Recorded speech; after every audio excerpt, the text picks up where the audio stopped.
Bienvenidos y bienvenidas a este espacio que el Tribunal Supremo de Elecciones ha generado para que la ciudadanía pueda conocer a las 20 candidaturas que postulan su nombre para alcanzar la presidencia de la República. Conoceremos no solo a las personas, sino también la visión que tienen para el país y sobre todo sus propuestas específicas para las diferentes poblaciones.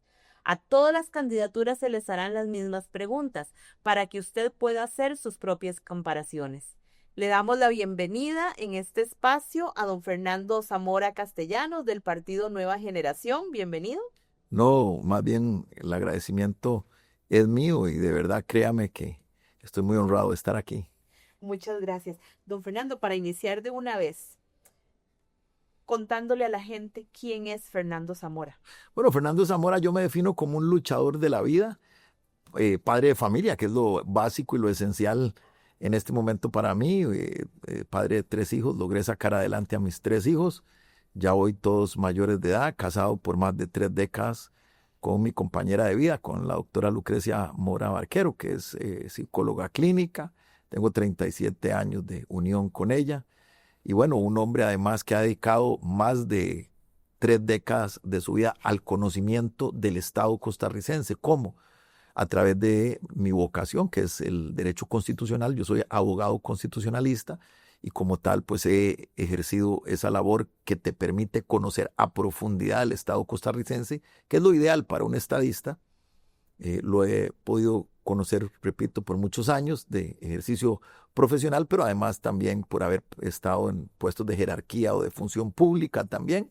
O sea, en otras palabras, conozco el Estado desde atrás del escritorio y desde el frente del escritorio por el tipo de actividad que he desarrollado desde muy joven en mi vida.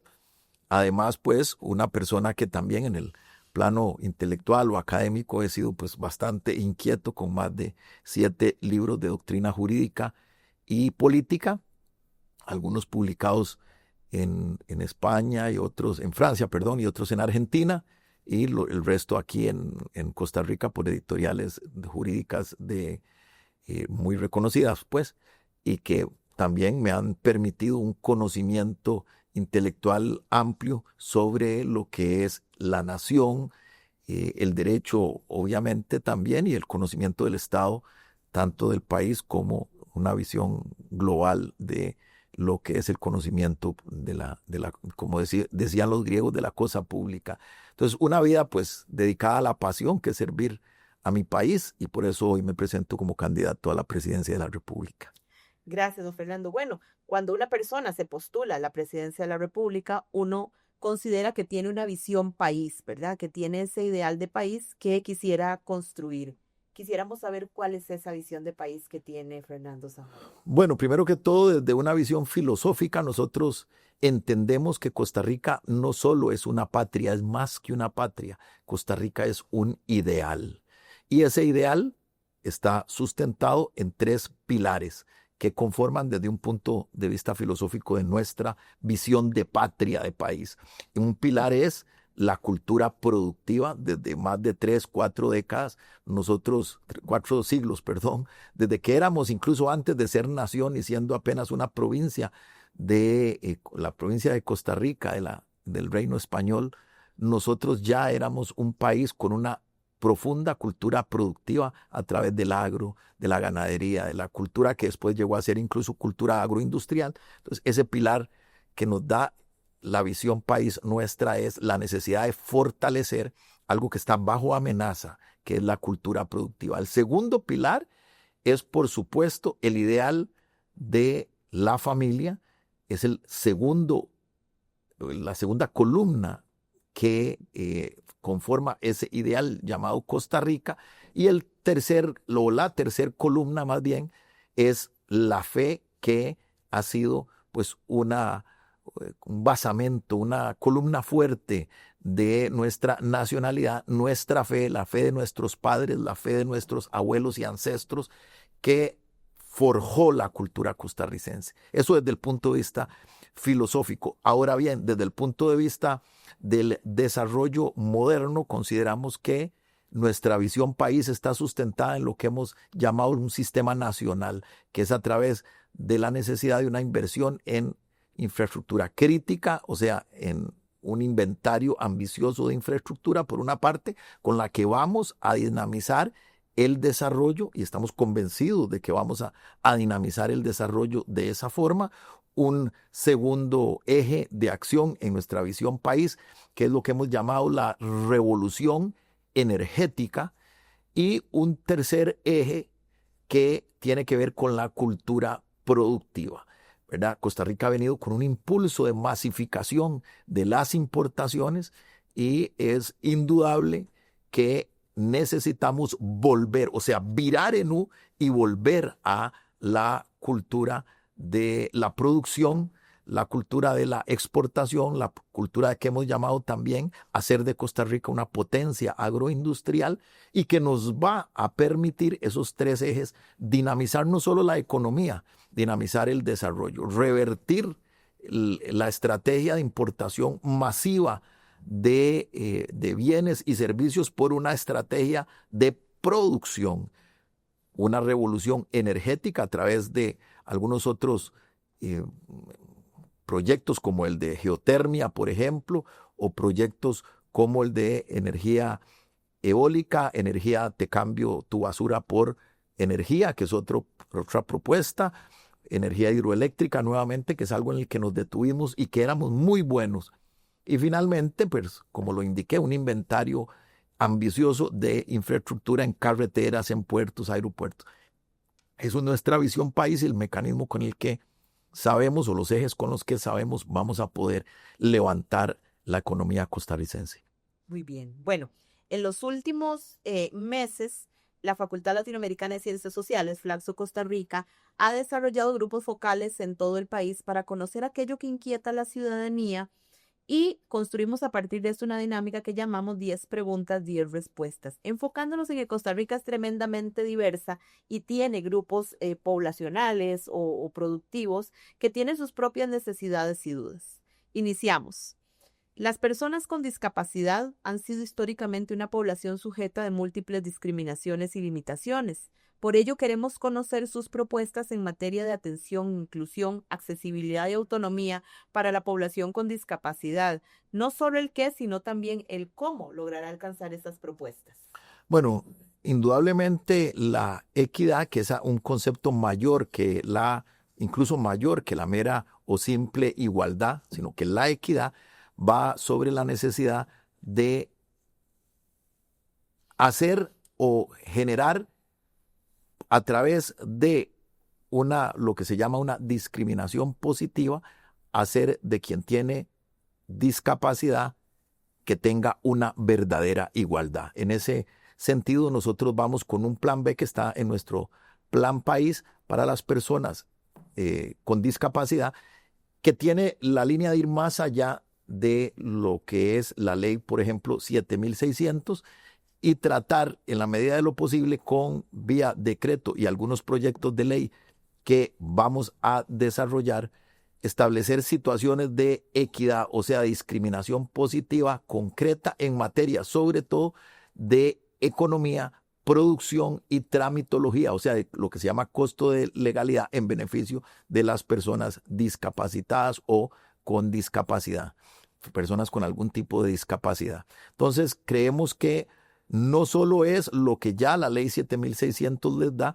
sino desarrollar un conjunto estratégico de acciones de discriminación positiva hacia las personas con discapacidad para que se inserten de forma más agresiva no solo al empleo, sino a la productividad o a las estrategias productivas, y dar esa discriminación de forma especial a los discapacitados, sobre todo en temas como tramitología y como cuotas de acceso a el trabajo, porque sabemos que las personas con discapacidad tienen enormes potencias, enormes facilidades desde el punto de vista intelectual para muchas labores, y no es posible que la situación actual en la que se encuentran no se les permita un buen acceso a esas posibilidades productivas y de empleo. Muchas gracias. Las mujeres en Costa Rica, más que una población, constituimos la mitad de ella y también la mitad del padrón electoral. pero los datos confirman que cargamos con dobles y triples jornadas de trabajo, salarios más bajos y mayores tasas de violencia. ¿Cuál es su propuesta concreta y viable para garantizar esa seguridad física y laboral de las mujeres en Costa Rica y cómo piensa desarrollarla?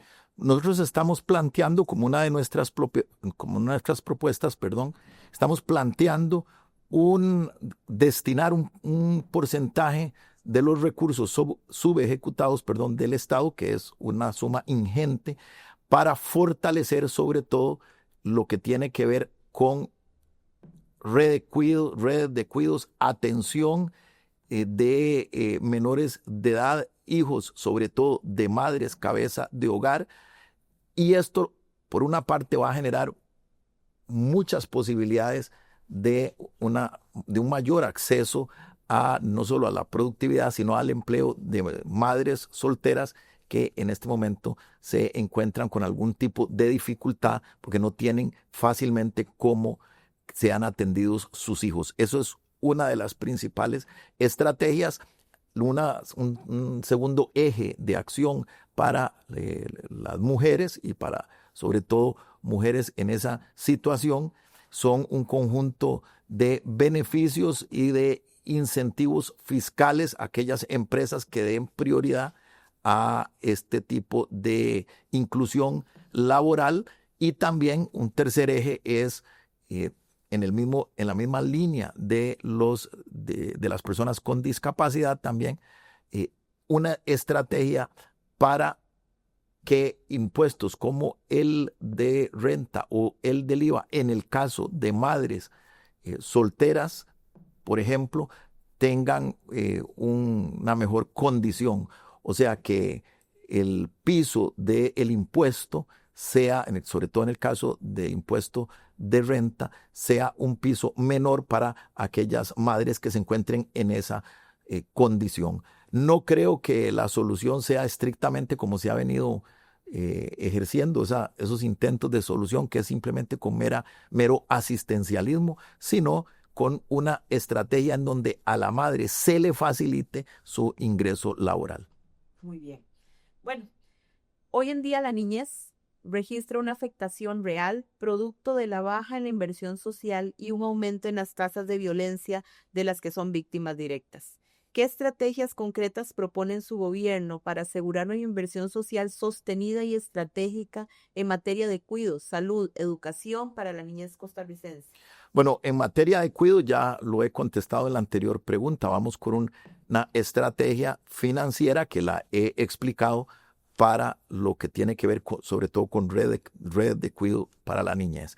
Y para la niñez y para la adolescencia tenemos 3 ejes concretos de acción que para nosotros son muy importantes, que es, primero que todo, una importante oferta cultural de programas culturales, para lo cual creemos que el Ministerio de Cultura, por ejemplo, el presupuesto del Ministerio de Cultura debe volcarse a una estrategia de cultura popular. Entonces, en cultura para la juventud y la niñez, sobre todo, tenemos enfocado programas específicos como Costa Rica Canta, Costa Rica Actúa, Costa Rica Escribe y Costa Rica Toca, que tiene que ver con instrumentos musicales. Eso desde un punto de vista de emprendimientos o estrategias de cultura popular, o sea, en las comunidades y en las zonas descentralizadas del país para niñez y juventud. Eso desde el punto de vista de una estrategia de ocio, de entretenimiento y de cultura a jóvenes y niños, ¿verdad? Para que además eso permita alejarlos de las drogas y de cualquier otro ocio que no sea conveniente para su cultura. Una segunda estrategia que tiene que ver con deporte, ¿verdad? Que es a través de la masificación del deporte, y para lo cual tenemos un plan que tiene que ver con programas de deporte en el colegio, ¿verdad? Sobre todo deportes, estrategias vocacionales de deporte, como lograron algunos países incluso subdesarrollados, como en su momento lo hizo Cuba, para lograr grandes éxitos en materia deportiva. En algún momento Cuba incluso estuvo en el 4º o 5º lugar del medallero olímpico, siendo un país relativamente o muy pobre. Bueno, a través de una estrategia de planes deportivos vocacionales, llegando al joven en los colegios, en las comunidades y descubriendo, investigando con visores del mismo Ministerio de Educación y del mismo Ministerio de Deportes, visores para lo que corresponde a la vocación de esos jóvenes deportiva. O sea, hay jóvenes que vienen con talentos especiales para cierto tipo de deportes. Masificar esa estrategia vocacional del deporte a través de los colegios, o sea, del MEP, en asocio, en coordinación con el Ministerio de Deportes. Entonces, ese otro eje tiene que ver con los jóvenes y los niños en nuestro deporte.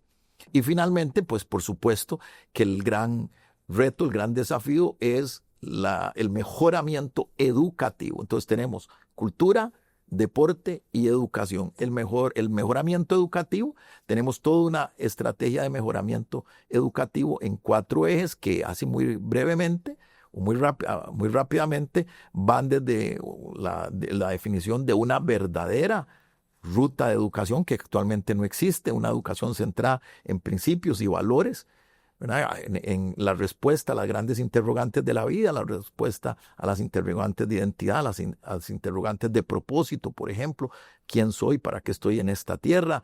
¿Verdad? Que son cosas que se dejaron de responder a la niñez y a la juventud costarricense y que han aumentado, ¿verdad? Por esa razón incluso los problemas de salud mental en los jóvenes. Vamos también con la revisión de la malla curricular y vamos con el mejoramiento del método de evaluación y con una estrategia también en materia de infraestructura educativa a través de alianzas público-privadas. O sea, un conjunto coordinado de medidas para que la infraestructura educativa, hoy casi con 1,000 intervenciones del Ministerio de Salud, se puedan resolver a través de esa alianza entre el Estado y por ejemplo, la empresa privada. Vamos también con un mejoramiento de las condiciones, sobre todo del educador, el mejoramiento de las condiciones laborales y de prestigio del educador. El educador ha sido muy golpeado. Hay una ley, la 9999, que fue una ley que se le llama, y los educadores la reclaman como una ley antieducación, que fue planteada en el gobierno PAC del 2018-2022, y que fue terrible para los maestros, y que nosotros vamos con la reversión para devolverle el prestigio a la educación y que el educador no se sienta criminalizado, o sea, que no sea a través de la amenaza al educador, sino por el contrario, la motivación al educador. Son algunas de las estrategias que sabemos que unidas esas estrategias van a levantar la condición de nuestra niñez, la condición cultural, que es lo que más nos interesa, ¿verdad? Entendida la cultura como una vocación de bien, la condición cultural de nuestros niños y jóvenes. Muy bien. La juventud, un poquito más grande que esta de la que usted nos habla, expresa desesperanza e indiferencia, que trabajar o estudiar ya no garantiza independencia económica y que siente que pierden el país que sus padres y madres recuerdan. ¿Qué medidas tomará para reconstruir ese horizonte y evitar que la indiferencia o el desencanto definan la relación de las nuevas generaciones con la democracia, pero también con sus oportunidades y su calidad de vida? La juventud costarricense nos demanda a los gobernantes fundamentalmente posibilidades productivas.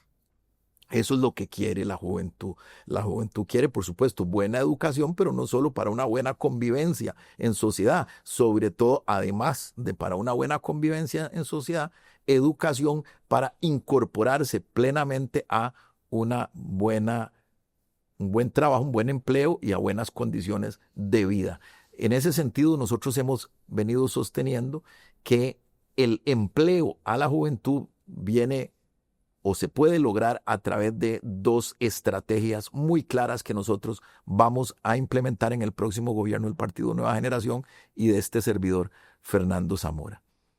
Por una parte, una estrategia que tiene que ver con aumento de la capacidad productiva del país. Donde hay más producción, hay más empleo, indudablemente. Y ese aumento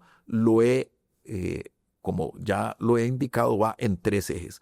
Un ambicioso plan de infraestructura, ¿verdad? Que va a dinamizar la economía y va a demandar mucho más trabajo para los jóvenes, y que eso tiene que ver, por ejemplo, voy a dar algunos ejemplos: el Aeropuerto Internacional de Limón, el Aeropuerto Internacional del Sur, además para focalizar el empleo también en la zona rural, el Aeropuerto Internacional que va a sustituir al Juan Santamaría, un inventario ambicioso de carreteras. Todo eso para que no se me reclame que el Estado no tiene recursos. Sabemos que el Estado no tiene recursos para eso, pero todo eso a través de una estrategia de alianzas público-privadas y convenios internacionales. Aeropuertos, puertos y carreteras son bienes o activos estratégicos que el mundo financia sin lugar a dudas, y que nosotros no hemos implementado esas ejecuciones porque no ha habido voluntad política, porque dinero para eso sobra. Vamos además con proyectos energéticos, como ya lo dije, que también van a hacer bajar el costo de la factura eléctrica, el costo de la factura energética a todos los costarricenses, y con eso baja el costo de la vida. Bajando el costo de la vida, ¿qué pasa? Lo que sucede es que viene más inversión extranjera, y además se dinamiza la inversión privada en general. Para eso necesitamos energía barata. Para la energía barata, el ICE tiene que dejar de estar en neutro como está, y tenemos que ponerlo a caminar en primera. Y vamos a poner a caminar al ICE en primera con la geotermia. Hay yacimientos geotérmicos como el de Miravalles, está a medio explotar, y lo vamos a explotar completamente esa veta geotérmica. En Huetar Norte, en la región norte, Huetar, hay una enorme veta geotérmica también. Vamos con energía eólica y vamos nuevamente con proyectos de hidroeléctrica como los que hay en Bagaces, que están prácticamente sin gestionar y que nos darían una enorme capacidad, no solo energética, sino incluso hasta hídrica, de drenaje de canales, etcétera, lo cual incluso implementaría también una ampliación de la capacidad agraria de esa zona. Por ejemplo, vamos con los proyectos de energía por basura. Dame tu basura y yo te doy energía, en lo que tienen que ver las municipalidades, por ejemplo. Entonces vamos con esos proyectos, energía por basura, y vamos también con proyectos eólicos en todo el país, que hay una gran capacidad de generar energía a través de ellos. Eso baja, repito, el costo de la vida, incentiva la inversión, más empleo para los jóvenes costarricenses. Y finalmente, la estrategia de lo que yo llamo el viraje de un modelo importador por un modelo productivo. La importación no genera empleo, la producción sí. Si seguimos con esta ruta terrible, como la ruta del arroz, la ruta de importación masiva de granos básicos, de papa, de cebolla, etcétera, y de destrucción de nuestra capacidad agroindustrial, van a haber jóvenes sin empleo. Pero si revertimos esa política, que es nuestro planteamiento, vamos a levantar la productividad del país, y los jóvenes van a tener muchísima capacidad de empleo también. Entonces vamos con una serie de estrategias que tienen que ver con eso, y además, finalmente, en cuanto al empleo y la juventud, que es lo que al joven más le interesa, como usted indicó, vamos también con una reforma a la malla curricular del MEP, para que tanto en primaria, secundaria, como la postsecundaria pueda existir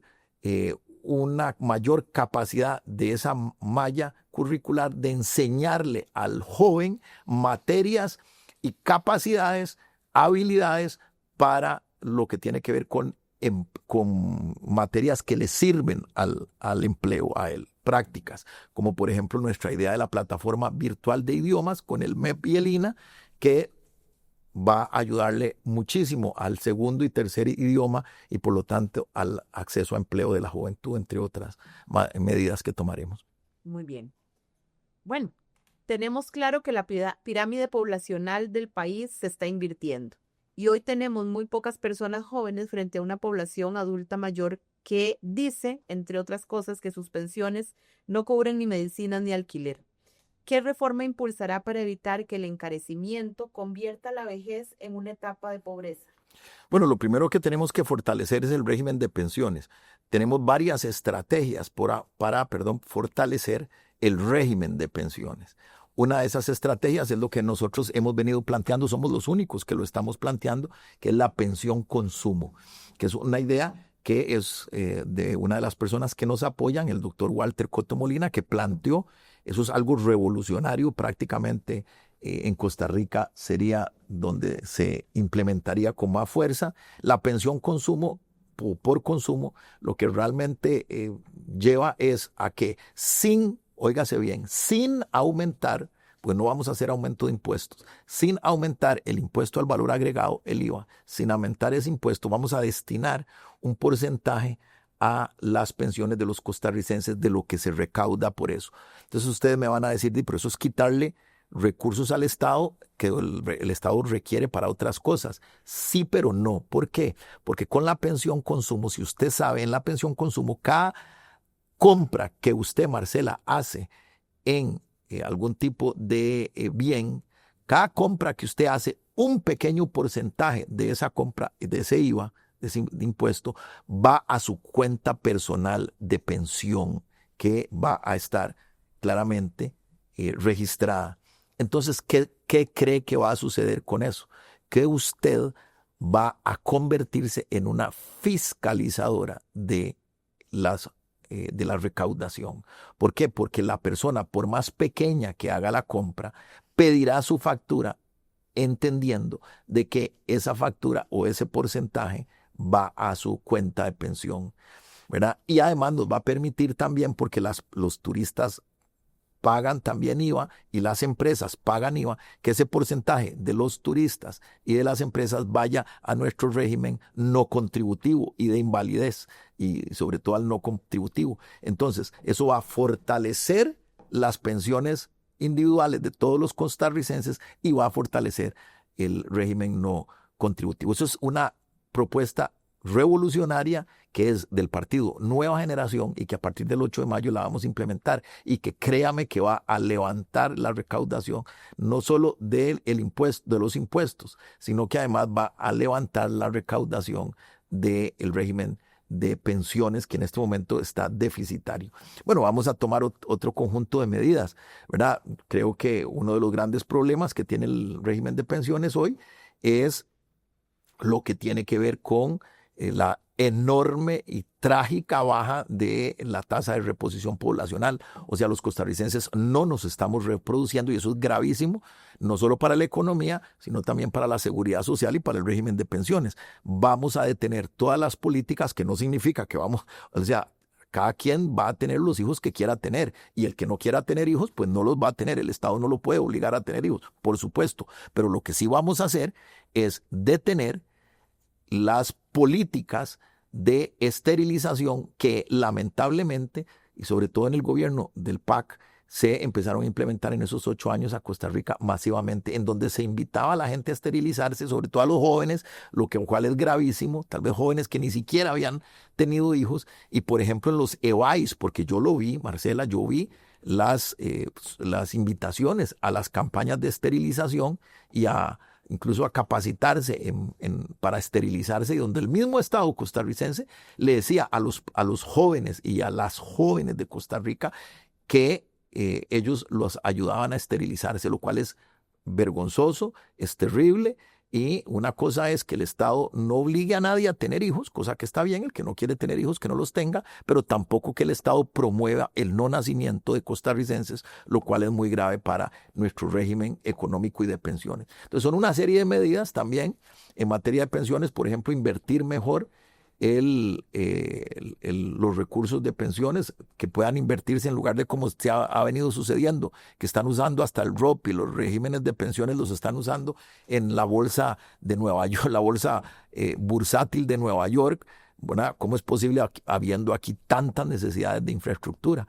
Entonces vamos con una línea de cambio en la inversión de los sistemas de pensiones, para que las pensiones empiecen a invertirse a través de algún tipo de bono del Estado en recursos o en infraestructura nacional. Necesitamos carreteras, necesitamos puertos, necesitamos aeropuertos, necesitamos represas, necesitamos mucha inversión en energía, y eso lo podemos hacer con la inversión del dinero de las pensiones que hoy se está invirtiendo en los mercados de Nueva York, lo cual es una barbaridad y además que es una especulación y además estamos poniendo en riesgo este régimen de pensiones. Entonces son algunas de las medidas que vamos a tomar muy concretas y con lo cual le aseguro, Marcela, que vamos a levantar el régimen de pensiones.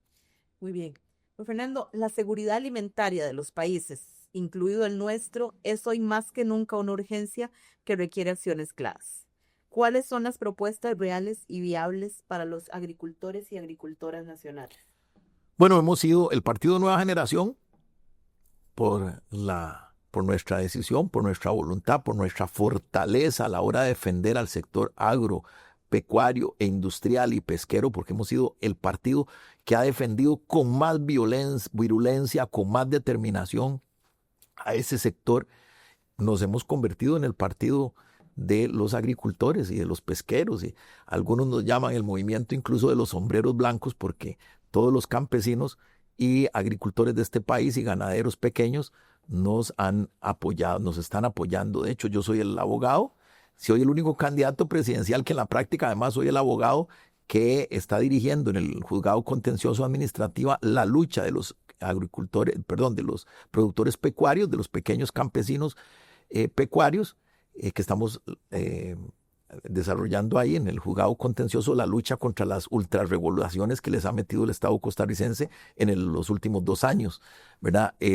También hemos sido los que estamos peleando contra la ruta del arroz, por ejemplo, y los que hemos venido con estrategias para detener la importación masiva de papa, de cebolla, de tomate.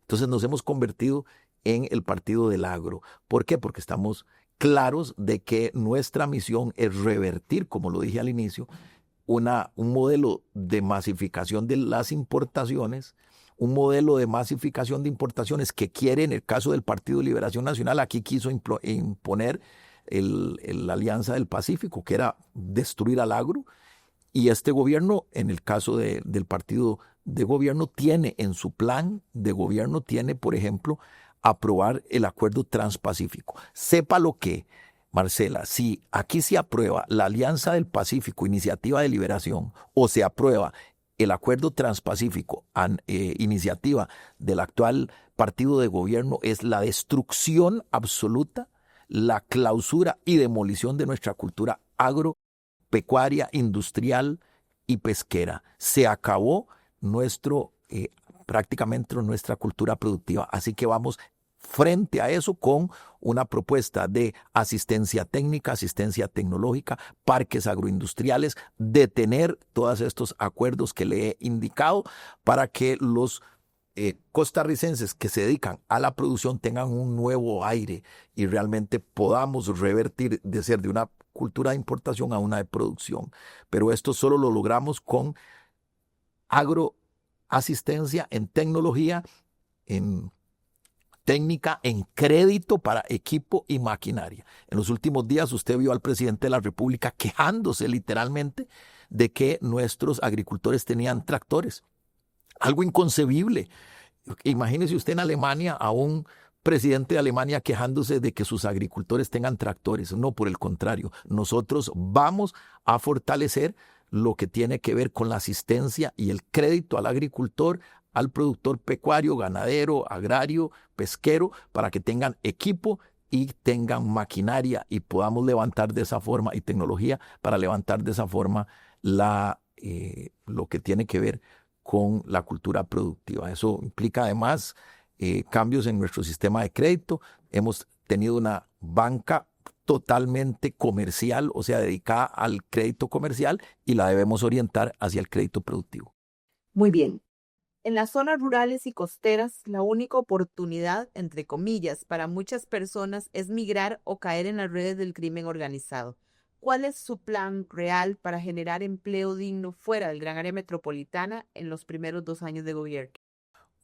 Como he indicado, revirtiendo la cultura de las importaciones masivas, orientándonos hacia una cultura de producción, fomentando el crédito para producción, fomentando la asistencia técnica y tecnológica para todo el sector productivo nacional, que incluye también el sector turístico. Vamos con una propuesta para fortalecer el turismo rural comunitario, por ejemplo, y también vamos, por supuesto, con una política de infraestructura y de energía que va a generar una enorme dinamización de la economía rural. ¿Por qué? Porque muchos de esos planes o proyectos que tienen que ver con infraestructura y energía tienen que ver con infraestructura y energía de las zonas costeras y rurales. Ejemplo, el corredor noratlántico. Nosotros estamos proponiendo un corredor noratlántico que va a ir,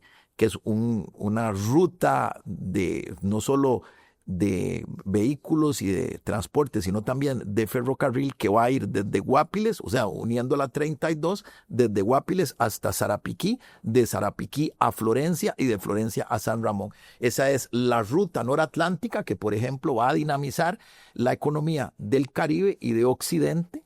Vamos también, y por supuesto toda la zona norte, esa ruta noratlántica la estamos previendo también con un aeropuerto internacional de carga en la zona Huetar Norte, o sea, en la zona norte del país, y que nos permitiría incluso también convertir a Costa Rica en un enorme tránsito y centro más bien de distribución de mercancías al mundo. Son algunas de las propuestas ambiciosas que nosotros tenemos a través de alianzas público-privadas para dinamizar también la economía costera y rural. Eso incluye, como dije, los aeropuertos internacionales de Limón y del Sur.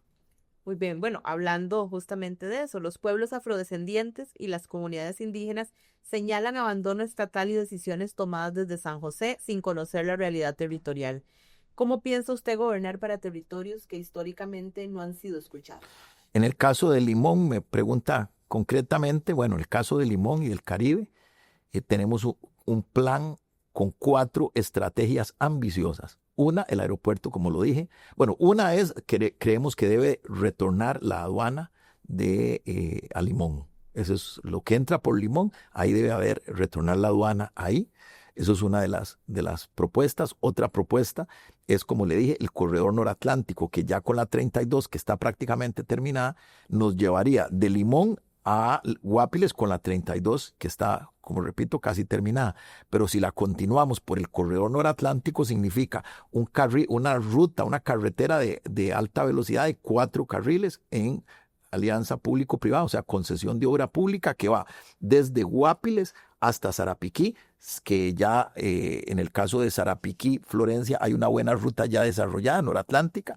Entonces, bueno, vamos de Guapiles a Sarapiquí, de Sarapiquí a Florencia, que esa parte hay una importante ya terminada, y de Florencia a Occidente. O sea, estamos hablando de que es una segunda vía de acceso al Caribe que iría desde Guapiles hasta San Ramón a alta velocidad. Eso implicaría también eventualmente ampliar el ferrocarril y un aeropuerto de carga en la zona Huetar Norte. Entonces, estamos convirtiendo a Costa Rica a un centro de distribución. Además, vamos también con, como lo dije, el aeropuerto internacional de Limón, el aeropuerto internacional del Sur, y vamos también con un parque, con la invitación a un parque ecotemático en lo que tiene que ver con la zona Caribe. El Caribe es una maravilla natural y en otros países como México, con Quintana Roo, se ha desarrollado parques ecotemáticos y esos parques ecotemáticos le han dinamizado enormemente el turismo. Pero también en todas las zonas rurales un mecanismo para fomentar el turismo en las zonas rurales será con lo que hemos llamado nosotros las comunidades de interés turístico, declaratoria de comunidades de interés turístico. ¿Eso qué significa?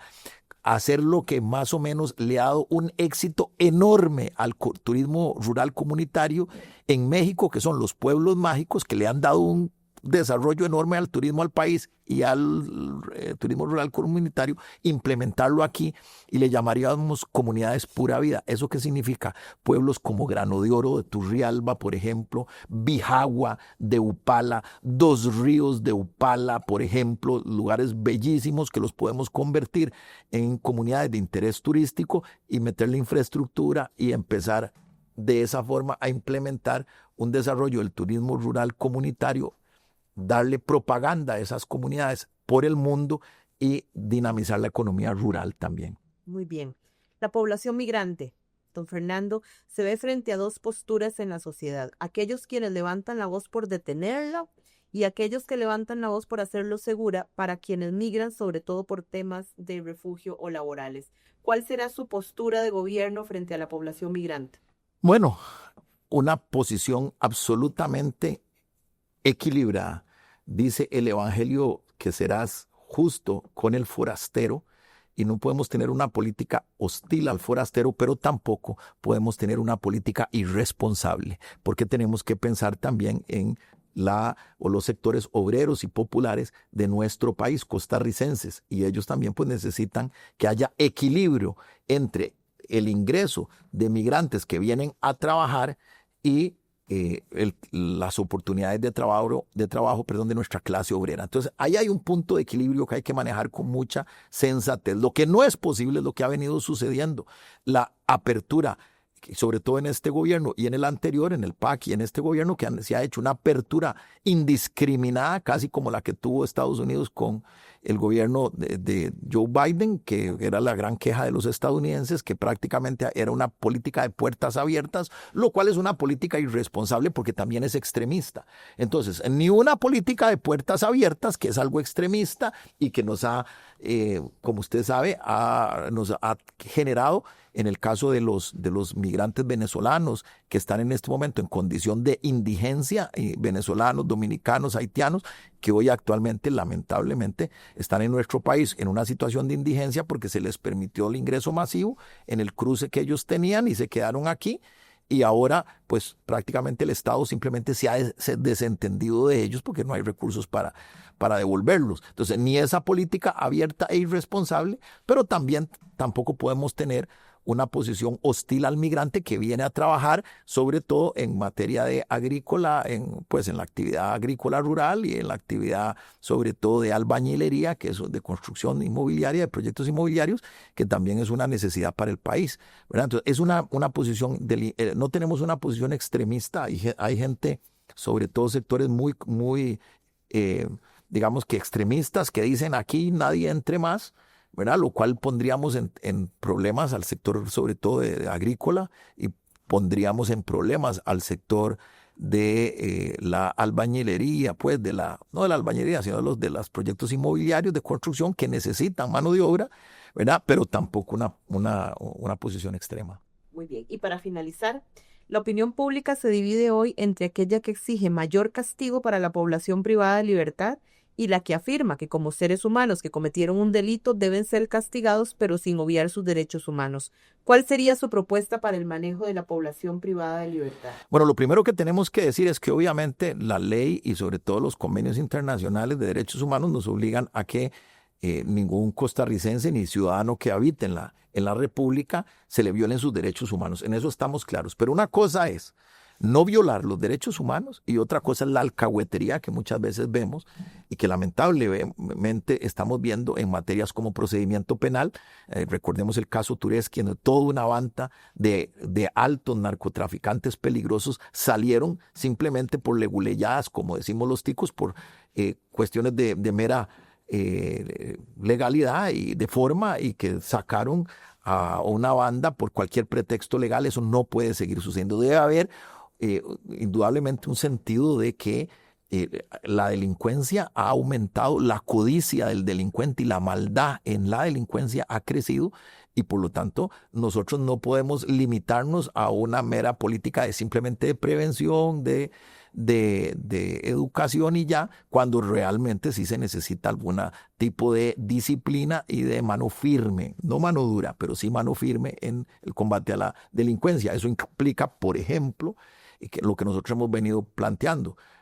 Hay que permitir bien el trabajo del privado de libertad. No es posible que el privado de libertad prácticamente esté en el ocio, ¿verdad? Eso no puede seguir. Vamos a reformar el artículo 55 del Código Penal para que el privado de libertad, ya que habla usted de ese tema carcelario, realmente trabaje, ¿verdad? Y se le facilite y pueda trabajar, y que de hecho colabore incluso con la manutención del Estado, programas como el de la ropa de cama de la Caja del Seguro Social y ese tipo de necesidades que tiene el Estado. Entonces vamos con eso, con una reforma del procedimiento penal para que no haya esa alcahuetería de que medidas alternativas en caso de femicidios y en caso de alto sicariato o de alto narcotráfico. No podemos seguir con medidas alternativas que no sean la prisión preventiva y la prisión, y en el caso incluso de la excarcelación, que no sea posible cuando hay amenaza a la vida de las víctimas o de los testigos, por ejemplo. Eso no podemos seguir con eso, porque donde no hay sentido de castigo, donde hay impunidad, no hay sentido de castigo, la delincuencia crece. Entonces vamos con una serie de cambios en ese sentido, que son hacia la mano más firme, sí, pero con un equilibrio sin violar los derechos humanos. Bueno, muchísimas gracias, don Fernando Zamora Castellanos, del partido Nueva Generación.